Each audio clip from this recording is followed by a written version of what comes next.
Welcome to my Karjat vlog. तर मी कर्जतला गेली होती एक्सप्लोर करण्यासाठी. तर पहिले आम्ही ट्रेननी गेलो.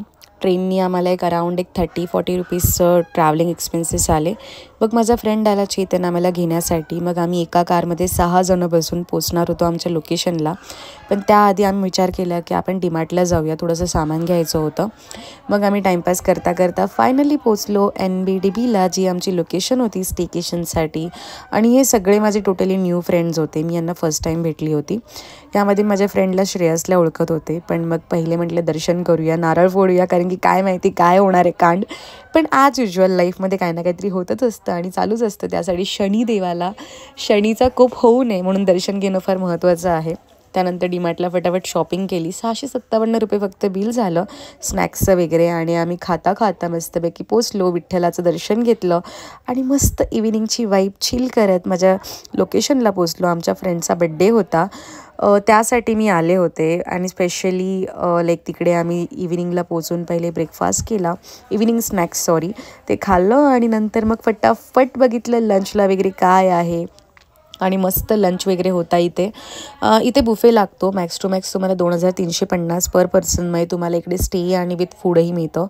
त्यामध्ये तुम्हाला इव्हिनिंगचं स्नॅक्स, इवन त्यानंतर डिनर, मग सकाळचं ब्रेकफास्ट आणि नंतर लंच, हे सगळं ऑल इन्क्लुझिव्ह एका पॅकेजमध्ये आहे. लंच आणि डिनर इकडचा खूप सुंदर होता, no doubt in that. Even स्टेकेशनही चांगलं आहे. फक्त थोडंसं तुम्ही कम्युनिकेशन करताना व्यवस्थित करून घ्या. पण आम्ही लोकांनी खूप मजा केली. आम्ही जे बड्डेचं जे ब्लास्ट करण्यासाठी आणलं होतं ते पूर्णपणे त्यांचा रूममध्ये आम्ही उडवून टाकलं. आणि ते खूप फनी मोमेंट होता, जे आम्ही खूप मजा मस्ती करता करता घालवला. त्यानंतर finally this is me Akshara. आणि हा बघा आमचा मेस्टअप आणि मेसी रूम ॲज युज्युअल, जे नेहमीच असतं. पण खूप मजा येते हे पण करण्यामध्ये, जेव्हा 4 आणि सगळे फ्रेंड्स एकत्र असतात. इकडचा पूल खूप ह्यूज आहे. अराउंड 15 ते 20 लोक आरामशीर एन्जॉय करू शकता. इवन इकडे लहान मुलांना खेळण्यासाठी सुद्धा छोटंसं गार्डन आहे. इकडे मोठी मुलंही खेळू शकतात आपल्यासारखी, लहान मुलांनाच नाही मोठ्यांनाही आहे. NBDBचं स्टेकेशन आणि थोडंसं जे स्ट्रक्चर आहे, मला थोडं स्पॅनिशसारखं फील झालं. पण अगदी नाही, पण ठीक आहे, थोडंफार छान होतं. सो NBDBचे ओनर्स आणि इवन इकडचा स्टाफसुद्धा खूप चांगला जॉली आहे. हा आहे माझा फ्रेंड श्रेयस आणि ही आहे रवीना. तर सविता आणि श्रेयस, इवन माही, इवन सगळेच जण मस्तपैकी लंच वगैरे केला. आणि मग आम्ही लोकांनी थोडंफार एन्जॉय केलं पुन्हा. मग पाऊस थोड्याच वेळात पडणार होता आणि पडलाच ॲज युज्युअल. मग मस्तपैकी आम्ही थोडं चिल करत होतो, गप्पा गोष्टी करत होतो, इकडे वाईब बघत होतो काय आहे अजून, काय काय आपण कुठे जाऊ शकतो का.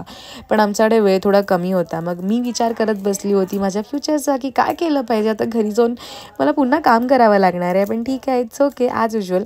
मग आम्ही थोडंसं प्रॉपर्टी बघण्यासाठी जाणार होतो, ते गेलो. मग मी कार चालवत होती ॲज युज्युअल, जे माझं फेवरेट आहे सध्यासाठी, because I love to drive car. तर मला चेतन शिकवत होता की कसं चालवायचं आहे, कसं जायचं आहे, काय असतं ABCचा फॉर्मॅट. मग ते बघून झाल्यानंतर मी तुम्हाला दाखवणार आहे कर्जतमधल्या NBDBचं स्टेकेशन. आणि इकडचे रूम्स खूप स्पेशियस आणि खूप मस्त आहेत.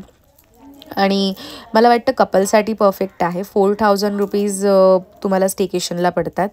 बट इट्स गुड, म्हणजे छान आहे. मग फायनली मी चेतनला बाय केलं आणि त्यांनी आम्हाला स्टेशनला सोडलं होतं कर्जत. मग आम्ही कर्जतवरून ॲज युज्युअल ट्रेननी जाणार होतो. मग आम्ही आमचं बोरिया बिस्तारा उचलला आणि आम्ही चालू पडलं स्टेशनला जायला. मग कर्जत स्टेशनला जातातच आम्हाला भूक लागली होती. म्हटलं वडापाव आपण घेऊया. मग आम्ही वडापाव घेण्यासाठी गेलो होतो, मी आणि सॅम. मग आम्ही वडापाव वगैरे सगळ्यांसाठी कॅरी केला आणि आम्ही मस्तपैकी आमची ट्रेन पकडायला गेलो. मग म्हटलं आता एवढं सगळं झालंच आहे तर थोडे पॉपकॉर्नही हवे. मग पॉपकॉर्न घेतले खायला. आणि सॅम आणि इवन सविता, माही सगळे टायर्ड झाले होते. पण तरी पण आम्ही मस्त गप्पा गोष्टी करता करता आमची जर्नी संपवली. And it's a good trip. Thank you so much. See you in a next vlog.